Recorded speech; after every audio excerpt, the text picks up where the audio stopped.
अस्सलामुअलैकुम, आप देख रहे हैं समा, मैं हूं रमीज अहमद। हेडलाइंस आपने जानी। सबसे पहले बात करेंगे विफाकी वजीर अली जैदी के कौमी असम्बली में धुआंधार खिताब की। अली जैदी ने पीपल्स पार्टी पर शदीद तनकीद की। उज़ैर बलोच और निसार मोराई की GITs दिखाते हुए कहा, भुट्टो की जमात लूटमार और दहशतगर्दी की जमात कैसे बन गई। खालिद शहनशाह का कत्ल किसने किया? बेनज़ीर भुट्टो का कातिल कौन था? कहा, GIT रिपोर्ट्स मैंने नहीं लिखी, साफ साफ लिखा है उज़ैर बलोच का पीपल्स पार्टी से ताल्लुक था, जिसने 58 लोगों के कत्ल का एतराफ़ किया। निसार मुराई की तकर्री फरियाल तालपुर ने सिफारिश पर हुई। अली जैदी ने दोबारा खिताब किया। अली जैदी, आसिफ अली जरदारी, अब्दुल कादिर पटेल, आगा सिराज दुरानी समेत सबके नाम उनकी जानिब से लिए गए। अपनी पूरी पार्टी को और अपने चेयरमैन को ये चैलेंज भी कर रहा हूं, अगर 1 रुपए की करप्शन कोई इधर बता दे, सबूत दे दे 1 रुपए की, ये सारे मुझे पब्लिकली जलील करें। और प्राइम मिनिस्टर इमरान खान, जो मेरा लीडर भी और जिसके साथ 20-22 साल गुजार के बड़ा भाई भी मानता हूं, जिंदगी में मेरी शक्ल भी ना देखे। इस मुल्क में दहशतगर्दी लाया कौन? 1981 में PIA का जहाज सलामुल्लाह टीपू, जो कि PSF का वर्कर था, कैसे अगवा करके अफगानिस्तान लेके गया? वो दहशतगर्दी नहीं थी? इंटीरियर मिनिस्टर थे इस मुल्क के, उनका नाम था नसीरुल्लाह बाबर। जब उनकी वफात हुई, नसीरुल्लाह बाबर का पाकिस्तान के अखबार में तालिबान आर्किटेक्ट नसीरुल्लाह बाबर पासेज हुए। खालिद शहनशाह का मर्डर किसने किया? बिलाल शेख का मर्डर किसने किया? मुर्तजा भुट्टो की बेटी क्या कहती है? बेनजीर भुट्टो शहीद का कातिल कौन था? चेयरमैन साहब जो मुझे करप्ट कह रहे थे, यहां खड़े होके, ये उनके फाइनेंशियल्स हैं जो इलेक्शन कमीशन में उन्होंने जमा कराए हैं। 1.5 अरब रुपए के असासे डिक्लेयर किए उन्होंने। 2015 में आप एक्सप्लेनेशन कर लेंगे नवीद साहब, इसके बाद एक्सप्लेन कर लेंगे। 2016 में 5.5 लाख रुपए और 2017 में 2.5 लाख रुपए से कम। ये टैक्स ही है। मेरे हल्के के अंदर एक इलाका है महमूदाबाद, जहां से इनका MP जीता है, जो आज वजीर है। ये सिंध पुलिस की रिपोर्ट है। लिस्ट में जो नाम है वो लिखा है Farhan Ghani, he is facilitator of drug peddlers, और सईद गनी का भाई है। JIT report, doctor Nisar Ahmed Jan, also known as Nisar Morai, page number 5 में लिखा हुआ है, on the recommendations of Faryal Talpur, Nisar Morai was appointed as fisheries chairman on the instructions of the PPP leadership. Nisar mori ने 3 murders accept किए। ये रिपोर्ट है उज़ैर जान बलोच की। 2008 में रहमान डकैत के मर्डर के बाद गैंग वॉर का लीडर बन गया। The instructions of the PPP leadership उसने क्राइम्स किए। कादिर पटेल साहब, सेनेटर यूसुफ बलोच साहब, निसार मोराई साहब, उज़ैर OS मुजफ्फर टप्पी साहब, these people supported Uzair Baloch with arms and finances on the directions of one Asif Ali Zardari. एक साहब हैं, उनका नाम है आगा सिराज दुरानी, स्पीकर हैं। उनके कहने पे डेयरी का एडमिनिस्ट्रेटर लगाया गया, जो कि 20 लाख रुपए इनको देता था और करोड़ों रुपए कोई है मैडम फरियाल तालपुर उनको देता था महीने के। मेरा डिपार्टमेंट फिशरीज, उसमें जो लगाया गया बंदा सईद खान जिसका नाम था, on the direct instructions of Faryal Talpur, during his tenure, 20 lakhs per month were given to Uzair Baloch and 1 crore per month was given to Faryal Talpur madam. Ethnic killing, 158 लोगों को Uzair Baloch एक्सेप्ट कर रहा है, मैंने कत्ल किया। जिनके behalf पे किया वो हम पे बजट की तकरीरें करेंगे यहाँ बैठ। थैंक यू जी। जब भी कभी जमीर का सौदा हो दोस्तों, कायम रहो हुसैन के इंकार की तरह। और इसी सब पर बात करने के लिए हमारे साथ मौजूद हैं पाकिस्तान पीपल्स पार्टी के सीनियर रहनुमा चौधरी मंजूर हुसैन साहब। चौधरी साहब, आपसे जानना चाहेंगे, अली जैदी ने कौमी असम्बली में पीपल्स पार्टी पर संगीन इल्जामात आज लगाए हैं। GIT रिपोर्ट्स पेश की उज़ैर बलोच और निसार मोराई के हवाले से, और ये भी कहा कि सब जराइम की सरपरस्ती आसिफ अली जरदारी करते थे। पहली तो बात ये मुझे गुजारिश करनी थी कि ये इल्जामात को पहली बार नहीं ये लगा रहे, ना ये आखिरी बार लगा रहे। इस किस्म की बेहूदगी ये करते रहते हैं। सवाल ये है कि उज़ैर बलोच को कहां से गिरफ्तार किया गया था? क्या उज़ैर बलोच को दुबई से नहीं गिरफ्तार किया गया था? अगर किसी दूसरे मुल्क से आप गिरफ्तार करें तो आप पढ़ लिख कर गिरफ्तार करते हैं, आप उसको डिपोर्ट करते हैं। और अगर डिपोर्ट करके लेकर आया गया तो 2 साल उसको किसी अदालत में क्यों पेश नहीं किया गया? और उसके बाद उसको तोता बनाकर उसके सामने जो मर्जी रख दें आप। दूसरी गुजारिश मेरी ये है कि जब पीपल्स पार्टी ने 2012 में जलसा किया था कराची के अंदर, तो इसी उजैर बलोच ने वहां से हमारी गाड़ियां खाली आई थी, तैयारी से किसी को आने नहीं दिया था, और फिर पीटीआई बाकायदा शमूलियत इख्तियार कर।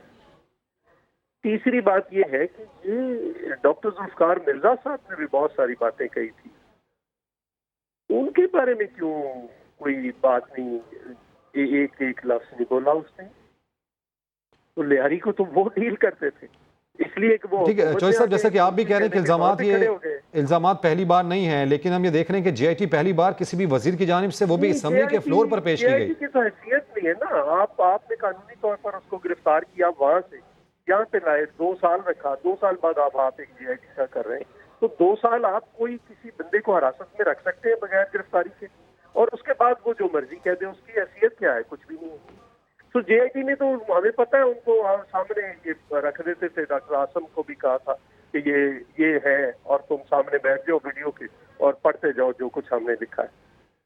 तो ये इनकी हैसियत क्या है? पुलिस कस्टडी के अंदर जो बयानात होते हैं उसकी कानूनी हैसियत क्या है? मैं एक वकील भी हूँ।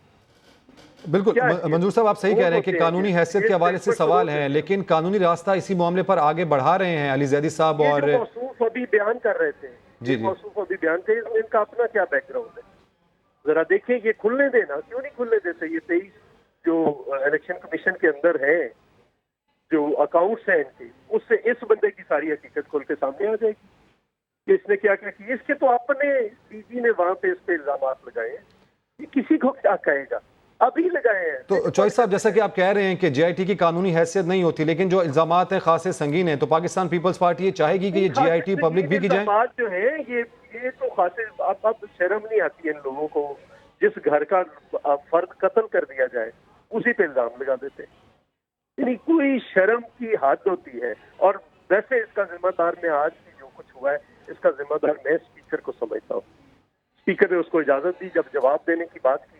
ठीक है, चौधरी मंजूर साहब हमारे साथ ही रहेगा इस वक्त सीनियर तज्जियाकार खालिद अजीम साहब और अदनान आदिल साहब भी हमें ज्वाइन कर चुके हैं। खालिद साहब, आपने गुफ्तगू सुनी चौधरी मंजूर हुसैन साहब की, वो ये कहते हैं कि पहली बार नहीं है कि पाकिस्तान पीपल्स पार्टी की क़यादत पर इल्जामात लगे हों, लेकिन हम ये देख रहे हैं कि पहली बार ऐसा हुआ है कि असेंबली के फ्लोर पर किसी वफाकी वजीर की जानिब से ये तमाम तर इंतहाई संगीन इल्जामात लगाए हों। क्या कहेंगे इस पर आप?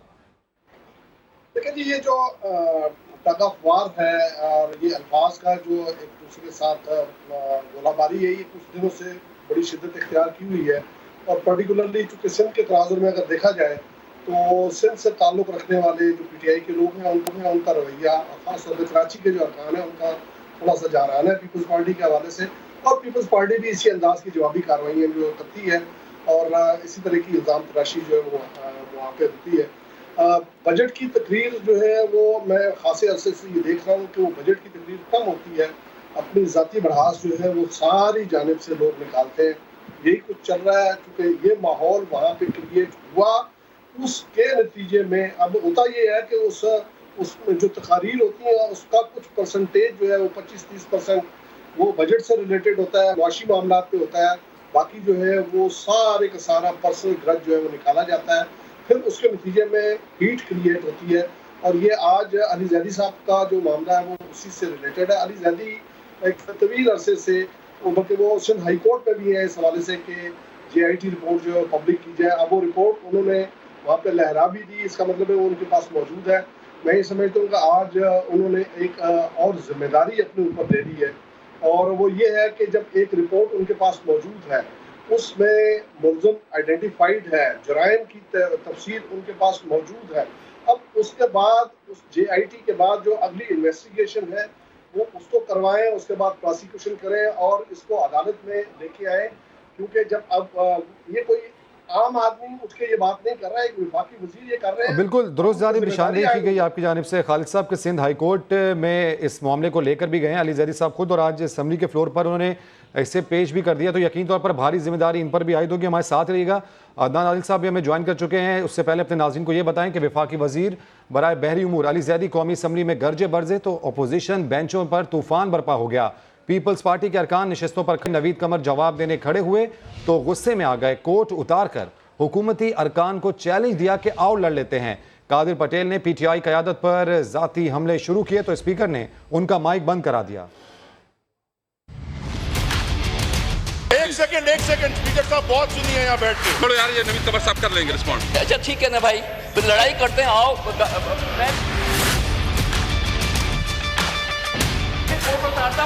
आओ ना फिर। नो प्लीज प्लीज, मैं तो तैयार हूँ, मैं तैयार हूँ। Please please. Shameful hooligans. Thank you. ये मैंने नहीं कहा। हौसला आना चाहिए जी, सब इस तरह ना करें जी। आप प्लीज कादिर पटेल को बोलने दें, ठीक है, नाम से दें। अदनान साहब, यकीनी तौर पर आपने भी आज असम्बली की कार्रवाई देखी होगी। इंतहा दर्जे की गर्मा गर्मी आज हमने देखी। आप क्या समझते हैं कितनी भारी जिम्मेदारी अब हुकूमत पर भी है, क्योंकि JIT के जो मामलात हैं वो आज असम्बली के फ्लोर पर भी डिस्कस हो गए, और पाकिस्तान पीपल्स पार्टी उस पर किस किस्म की जिम्मेदारी या कितना बोझ होगा इस JIT को लेकर? इल्ज़ामात तो पीपल्स पार्टी की लीडरशिप पे लगे हैं, तो उनके मुफाद में तो नहीं है कि ये इसको वो पब्लिक करें या इसके ऊपर डिस्कशन हो। ये तो अब तहरीक इंसाफ, चूँकि वो उनकी मुखालिफ जमात है, वही इन तमाम इल्ज़ामात को उछाल रही है। अब मेरा ख्याल है कि इसका हल यही है कि आला अदलिया इसका नोटिस ले और इसके ऊपर जो भी एक फ़ैसला सादिर करे, ताकि अगर कोई वाकई किसी जुर्म में इन्वॉल्व है तो उसको सज़ा हो, कानून के मुताबिक उस पर कार्रवाई हो, और अगर वो झूठे इल्ज़ामात हैं तो उनको बरी कर दिया जाए। बाकी सियासतदानों का तो ये वतीरा है कि एक दूसरे के ऊपर ये इल्ज़ामात लगाते हैं, मुबालगा राय से काम करते हैं। आप ये देखिए कि इनसे तवक्को की जाती है कि आवाम को रिलीफ मुहैया करें, आवाम की गवर्नेंस बेहतर बनाएं, हुकूमत जो है माशी हालात बेहतर करें। अब ये जो बजट होता है, माशी पॉलिसी होता है हुकूमत की, उसके ऊपर डिस्कशन होनी चाहिए थी। अपोजिशन को उसके ऊपर तजावीज़ देनी चाहिए कि क्या आप बेहतर रास्ता है इख्तियार करें अगर इसमें कोई नुक्स है तो। लेकिन इस तरह की सीरियस डिस्कशन ये करते नहीं है। कल इतना बड़ा वाक़या हो गया मुल्क में, दहशतगर्दी का हमला हो गया, उसके ऊपर ये बहस करते, उसके ऊपर एक पॉलिसी बनाएं कि भाई पाकिस्तान को कैसे महफूज किया जा सकता है। इतने सीरियस चैलेंजेस हैं इंडिया की तरफ से, फिर BLA का मामला है, लेकिन उस पर तो ये बात ही नहीं करते हैं। एक दूसरे पर ज़ाती कीचड़ उछालते हैं, ज़ाती इल्ज़ामात लगाते हैं। तो सियासतदान अपना कैलिबर दिखा रहे हैं कि ये क्या है, इनको क्या आता है, ये अपने आप को अवाम में डिस्क्रेडिट। बिल्कुल अहम बात है अदनान साहब जिसकी जानिब आप निशानदेही कर रहे हैं। चौधरी मंजूर साहब, आपसे ये जानना चाहेंगे, जिस तरीके से हम ये भी देख रहे हैं कि अली ज़ैदी साहब ने ना सिर्फ असम्बली के फ्लोर पर बल्कि कानूनी राह भी ली है, सिंध हाई कोर्ट में इस मामले को वो लेकर गए और ये दरख्वास्त उनकी जानिब से की गई है कि इसे पब्लिक किया जाए। पाकिस्तान पीपल्स पार्टी के जो लीगल ब्रेन्स हैं वो क्या सोचते हैं इस मामले को लेकर, कि आप वाकई ही इन तमाम JITs को पब्लिक होना चाहिए? अच्छा, पहली बार मुझे नहीं पता ये कौन साहब थे, ये तो ऐसे ही है, सारे सियासतदानों को गंदा कह रहे थे, सारे गंदे। ये तो ऐसे ही है, मैं कह दूं कि सारा प्रेस जो है वो करप्ट है और गंदा है। इस तरह की बात इन्हें नहीं करनी चाहिए। जो अपोजिशन, महंगाई अपोजिशन ने रोकनी है, कौन कर रहा है महंगाई? किसने लोगों को रिलीफ नहीं दिया? सिंध ने तो फिर 10% तनख्वाहों में और उसमें इजाफा किया है। इन्होंने क्या किया है? अपोजिशन ने क्या नहीं कहा इस पे? क्या तजावीज नहीं दी? कौन सी तजावीज नहीं दी? डिमांड की है, तजावीज दी है। इसके ऊपर कल वो बोल रहे थे ऑयल के ऊपर, जहाँ पे इतना बड़ा इस मुल्क के ऊपर एक बम गिराया गया है। फिर चीनी पे बात की है, आटे पे बात की है, दवाइयों पे बात की है। बिलावल साहब ने कल मास्क जो रद्द हुए हैं उन पे बात की है। और क्या करें? लेकिन वो गवर्नमेंट है कि वो खड़े। आप मुझे ये बता सकते हैं कि नवीद कमर साहब जैसा सीनियर पॉलिटिशियन इस बात पे आज मजबूर हुआ है? वो आज तक हर असेंबली में मौजूद है, ये वाइस पॉलिटिशियन है इस वक्त। बिल्कुल तो साहब, आपका ये नुक्ता बिल्कुल वैलिड है, लेकिन आप नहीं समझते कि महंगाई पर भी अपोजिशन की जानिब से काफी ताखीर कर दी गई है? उसको गालियां दी गई है, उसको वहाँ पे गाली दी गई है, जिसके नतीजे में ये हुआ। और ये कल के लॉन्डो से खड़े होकर ये बातें कराएंगे। ऊपर से मुझे तो आपके रिपोर्टर की समझ नहीं आई, उसने सबको ही रगड़ दिया है। ये क्या बात है? अब अगर JIT है तो मैं अब मुतालबा करता हूँ, हिम्मत है, प्रेस में हिम्मत है तो निकाले ना जी, सारे कमीशन भी फिर ओपन कर देते हैं। लेकिन चौधरी साहब, पहली हिम्मत तो सियासतदानों को करनी है, और जिन पर इल्जामात है आप समझते नहीं कि उन्हें करनी है? कमीशन रिपोर्ट से ओपन कर देते हैं ना सारी चीजें, लाए फिर सारा कुछ पता चले। वहाँ पे टाइगर लिहाजी ने क्या किया था, वहाँ पे असद उमर के बाद बाप जनरल उमर ने क्या किया था। लेकिन चौधरी मंजूर साहब, इस तरह जैसे उनकी जानिब से इल्जामात लगाए गए, JIT को बुनियाद बनाकर आपकी जानिब से भी इस तरह की बातें की जा रही हैं, तो आप समझते नहीं कि हम गोल गोल चक्कर में ही घूमते रहेंगे? जिस किस्म की बातें कादिर पटेल करता है, जिस किस्म की गुफ्तगू करता है, किसी शरीफ आदमी को ज़ेबा देती है वो गुफ्तगू? JIT की कोई कानून जिस किस्म की बातें कादिर पटेल करता है असेंबली में, क्या वो मुनासिब बातें? तो क्या वो जो मुराद सईद से बदतमीजी रोज करवाते हैं बिलावल साहब के बाद वो मुनासिब? तो फिर आप दोनों एक ही टक्कर के हुए ना, आप दोनों एक ही जैसे हुए। नहीं, एक साल पीपल्स पार्टी ने सब्र किया, वो बदतमीजी और गालियां देता रहे। हम कहते रहे बार बार, स्पीकर को कहा है कि इसको रोके। उसकी सीट के नीचे स्प्रिंग लगे होते हैं जब बिलावल साहब स्पीच कर रहे होते हैं। तो क्या उसका जवाब अल्टीमेटली क्या, फिर हल क्या है? आप मुझे बता दें, आप इतने सीनियर साथी हैं तो बता दें कि ये हल है। नहीं, आप कादिर पटेल की सारी तकरीरें निकालें, आप देखें आपका सर शर्म से झुक जाएगा। कोई शरीफ आदमी उसकी गुफ्तगू नहीं सुन सकता। चीजें उनकी निकाल कर देखें, आपका सर भी शर्म से झुक जाएगा। जो कुछ वो नहीं, आप जो है अपना बयान करें ना, दूसरों पे इल्जाम क्यों करते हैं? अपने इल्जाम का जवाब दें। दूसरा कोई चोर है तो आप भी चोर हो जाएंगे क्या? हमारी ट्रेनिंग, मेरी एक बात सुन लें, मेरी एक बात, आपकी उतनी उम्र होगी जितना मेरा एक्सपीरियंस है पॉलिटिक्स के अंदर। मैं स्टूडेंट्स पॉलिटिक्स से शुरू हुआ हूँ, 79 से शुरू हुआ हूँ।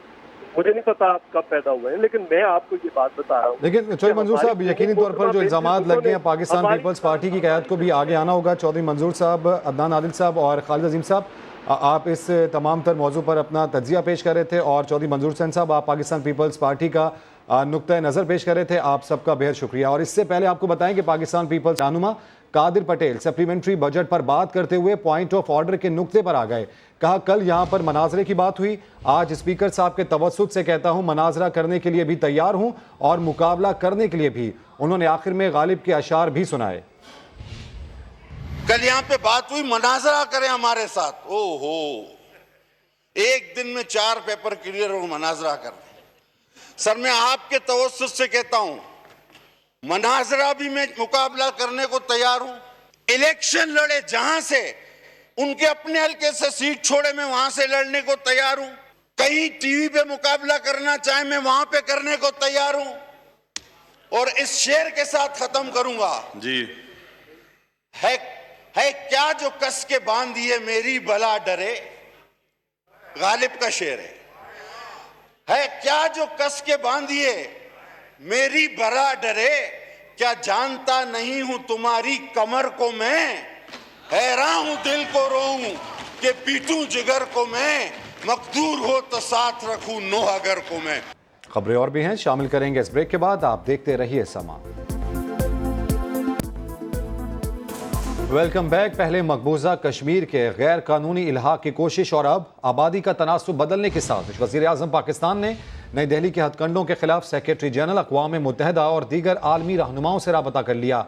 दो टोक बता दिया कि भारत को ना रोका गया तो खित्ते का अमन दाव पर लग जाएगा। इस्लामाबाद से अब्बास शब्बीर की रिपोर्ट। वज़ीर आज़म पाकिस्तान मजलूम कश्मीरियों के वकील इमरान खान ने भारत के घिनौने अज़ाइम और इक़दामात के खिलाफ फिर आवाज बुलंद कर दी। दुनिया को झंझोड़ने के लिए UN सेक्रेटरी जनरल समेत आलमी रहनुमाओं से राब्ते, क्या बात की, ट्विटर पैगाम में सब बता भी दिया। वज़ीर आज़म पाकिस्तान ने कहा, भारत ने कश्मीरियों के बैनुल अक़वामी तौर पर मुसल्लमा हकूक ही तलब नहीं किए, बल्कि पहले मकबूजा जम्मू कश्मीर के गैर कानूनी इल्हाक की कोशिश की और अब आबादी का तनासुब बदलने के लिए ओछे हथकंडे इस्तेमाल कर रहा है। आलमी कवानीन और जनीवा कन्वेंशन के बरक्स 25,000 भारतीय शहरियों को कश्मीर का डोमिसाइल जारी किए जाने की भी निशानदेही। इमरान खान ने खबरदार किया कि भारत को इस रास्ते से बाज आना चाहिए। आलमी बरादरी को भी दो टोक इंतबा, कहा भारत को कश्मीरियों पर जुल्म और हकूक सलब करने से रोकना होगा, वरना जनूबी एशिया की सलामती दाव पर लग जाएगी। Abbas Shabbir, Samaa, Islamabad. Chairman joint chiefs of staff committee general Nadeem Raza का कहना है कि भारत की गासिबाना ख्वाहिशात खित्ते की सूरत हाल को गैर मुस्तहकम कर रही हैं। पेचीदा सिक्योरिटी सूरत हाल से निपटने के लिए जामे और मुश्तरका हिकमत अमली की जरूरत है। इसी पर अपडेट्स हासिल करेंगे समा के नुमाइंदे सऊद बिन मुर्तजा से। सऊद, बताइएगा मजीद क्या कहना है इनका? जी बिल्कुल, देखिए, chairman joint chief of staff committee ने जो है नेवी वॉर कॉलेज लाहौर का दौरा किया था और इस दौरान 49 में जो नेवल स्टाफ कोर्स है उसके शुरा से उन्होंने खिताब किया था। जनरल नदीम रजा का कहना है कि बदलती जंगी सूरत हाल पर उन्होंने जो है रोशनी डाली और उनका कहना था कि भारत की ख्वाहिश है आज खित्ते की सूरत हाल को गैर मुस्तहकम कर रही है, जबकि पेचीदा सिक्योरिटी सूरत हाल के लिए जामे और मुश्तरका हिकमत अमली की ज़रूरत है। पाक बहरिया का काबिल फ़ख्र माजी बहादुरी और कुर्बानियों का गमाज है, जबकि पाक बहरिया ने हमेशा अवामी ख्वाहिशात के मुताबिक जो है सरहदों की हिफाजत की है। जबकि उन्होंने जो है PNS वॉर कॉलेज में यादगारी शोधा पर फूलों की चादर भी चढ़ाई। अपडेट्स के लिए शुक्रिया सऊद। पाकिस्तान स्टॉक एक्सचेंज पर हमले की तहकीकात में पेशरफ्त हुई है। दहशतगर्दों के मोबाइल फोन से अहम मालूमात हासिल कर ली गई। हमलावर कार्रवाई के दौरान फोन पर किसी से अहकामात ले रहे थे। हमले का मुकदमा पुलिस मुद्दत में दर्ज कर लिया गया है। पाकिस्तान स्टॉक एक्सचेंज की सिक्योरिटी मजीद सख्त कर दी गई। इस रिपोर्ट में मजीद जानिए।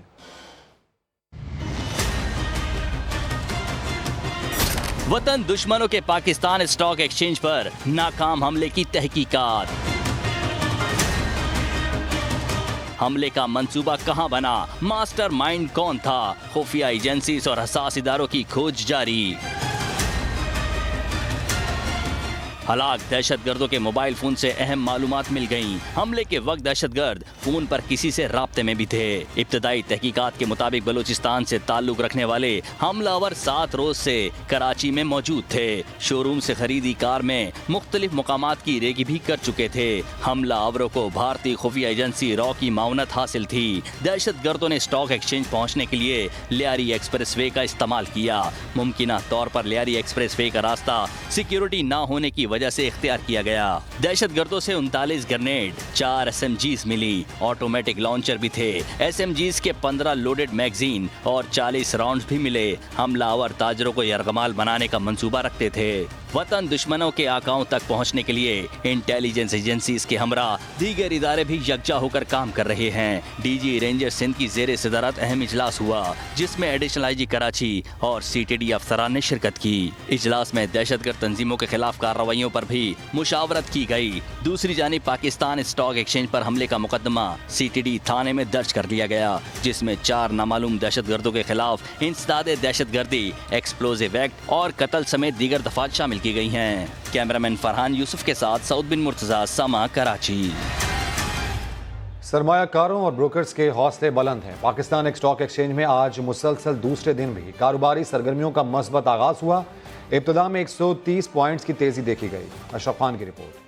मुल्की मईशत के दुश्मनों को करारा जवाब। हमले के वक्त 1 मिनट के लिए ट्रेडिंग रुकी, न कारोबार में मनफी का रुझान आया और आज मुसलसल दूसरे रोज भी पाकिस्तान स्टॉक एक्सचेंज में तेजी देखी गई। कारोबार के दौरान 100 इंडेक्स में इजाफा देखने में आया। सरमायाकार और ब्रोकर्स भी दुश्मनों को मुंह तोड़ जवाब देने में मसरूफ हैं। दहशतगर्दों की मजमूम कार्रवाइयों के बावजूद स्टॉक मार्केट में मामूल के मुताबिक कारोबार जारी है, जहाँ धड़ाधड़ सौदे हो रहे हैं। 2 रोज के दौरान 100 इंडेक्स में अब तक 370 पॉइंट्स का इजाफा देखा जा चुका है। कारोबारी तबके का हौसला मजीद बढ़ाने के लिए corps commander Karachi lieutenant general Humayun Aziz और DG ranger Sindh major general Umar Bukhari ने पाकिस्तान स्टॉक एक्सचेंज का दौरा किया। अफगानिस्तान के सूबे कंधार में तालिबान ने बारूद से भरी गाड़ी इमारत से टकरा दी। हमले में हामिद करजई के कजन समेत 12 अफराद हलाक हुए। धमाका इतना शदीद था कि पूरी इमारत जमीन बोस हो गई। इमारत में अहम दहशतगर्द कमांडर और NDS के एहलकार मौजूद थे। दूसरी जानिब हल्बिन में लाइव स्टॉक मार्केट पर मार्टर हमले और कार बम धमाके में 23 अफराद हलाक और दर्जनों जख्मी हुए। अफगान तालिबान ने मार्केट पर हमले में मुलव्विस होने की तरदीद की है। मज़ीद खबरें भी होंगी इस ब्रेक के बाद। ख़वातीन जिंदगी के हर शोबे में मर्दों के शाना बशाना। मेजर जनरल निगार जौहर लेफ्टिनेंट जनरल के ओहदे पर तरक्की पाने वाली पाक फौज की पहली खातून अफसर बन गई है। उन्हें surgeon general of Pakistan army तैनात किया गया है, तो यकीनी तौर पर पाकिस्तान के लिए एक काबिल फ़ख्र ये खबर। मेजर जनरल निगार जौहर की लेफ्टिनेंट जनरल के ओहदे पर तरक्की हुई है। निगार जौहर पहली खातून अफसर हैं जिनको लेफ्टिनेंट जनरल के ओहदे पर तरक्की मिली है। लेफ्टिनेंट जनरल निगार जौहर को surgeon general of Pakistan army तैनात कर दिया गया है। कराची से आपको खबर दें, जहां 10 से 15 घंटे की लोड शेडिंग है, मगर हुकूमत के इलेक्ट्रिक के सामने बेबस है। सलमान अहमद की रिपोर्ट। शदीद गर्मी और के इलेक्ट्रिक की हट धर्मी। गवर्नर सिंध से मुलाकात में CEO के इलेक्ट्रिक ने 48 घंटों में लोड शेडिंग पर काबू पाने की यकीन दहानी कराई, जो कि सिर्फ लॉलीपॉप साबित हुई। शहर के मुख्तलिफ इलाकों में तहाल 10 से 15 घंटे की लोड शेडिंग ने अवाम के पसीने निकाल दिए। खुदा का वास्ता लोड शेडिंग बंद करो, ये बच्चे गर्मी से मर रहे हैं, आजकल गरीबों का हाल बुरा है। शहरी कहते हैं कि इलेक्ट्रिक की जानिब से गैर एलानिया लोड शेडिंग के साथ साथ ओवर बिलिंग भी की जा रही है। KSE तो इस टाइम अपनी खुली मनमानी कर रही है, खुले बिजली के बिल भेज रही है, खुले जो है बिल्कुल लोड शेडिंग कर रही है। गर्मी के हम इस तरफ हवाम का बुरा हाल है, लोग परेशान हैं कि लाइट 2-2 घंटे 2.5 घंटे लाइट नहीं है, घरों के अंदर बच्चे बिलक रहे हैं। इन लोगों ने तंग करके रख दिया है केई वालों ने। दूसरी जानिब शंघाई इलेक्ट्रिक ने के इलेक्ट्रिक के शेयर्स की खरीदारी के लिए छठी बार पेशकश कर दी। शंघाई इलेक्ट्रिक पावर कंपनी ने के इलेक्ट्रिक के 67% से ज्यादा शेयर्स और इंतजामी हुकूक के साथ खरीदारी की पेशकश की है। नेपरा और दीगर इदारों से रेगुलेटरी मंजूरी के बाद डील हो सकेगी। कैमरामैन फैसल लगाई और साथी रिपोर्टर अशरफ खान के साथ सलमान अहमद, सामा, कराची। कराची में बिजली की गैर एलानिया लोड शेडिंग और जायद बिल्स आने पर माड़ीपुर के रिहायशी फट पड़े। रोजगार नहीं है, मजदूर है, हमारा बच्चा आता है दुकान बंद करता है, हम लोग एक भूख से मरता है, दूसरा बीमारी से, एक बिजली नहीं होने से। लाइट की पोजीशन भाई 15 घंटे जाती है, 3 घंटे 3 दफा, रात को 2 बजे भी जाती है। अब पता नहीं ये कौन सा लोड शेडिंग है। बेचारे मासूम बच्चों को लेके आके फैमिलियों के साथ यहाँ नाले पे बैठे हुए हैं गर्मी की वजह से। ना लाइट होगी नहीं तो क्या घर में मरेंगे क्या बच्चों को लेके? छोटे छोटे बच्चे रात को रोते हैं, तड़पते हैं, उनको गलियों में लेके बैठते हैं हम लोग। 3 घंटे 5 घंटे बिजली जा रही है, कोई हिसाब ही नहीं है। एक महीना हमारा 10,000 से ज्यादा आ गया, 11-13 हजार, हम किधर से भरेंगे? कहाँ जाएंगे हम लोग? अगर हमें भी तो बिजली चाहिए ना, बिजली तो बिल्कुल ही नहीं है हमारे पास। हम एक टाइम का खाना खाएंगे, बिल भरेंगे, लेकिन बिजली तो पूरी दो। हमारा तो बच्चों का तो एहसास करें, कुछ तो ख्याल करें। इतना भी नहीं होता, जुल्म नहीं होता। बिजली कहाँ दे रहे यार, मजबूरी किसी का नाम है यार, मजबूरी तौर पर हम लोग रहे हैं। ब्रेक के बाद हाजिर होंगे हेडलाइंस के साथ, आप देखते रहिए समा।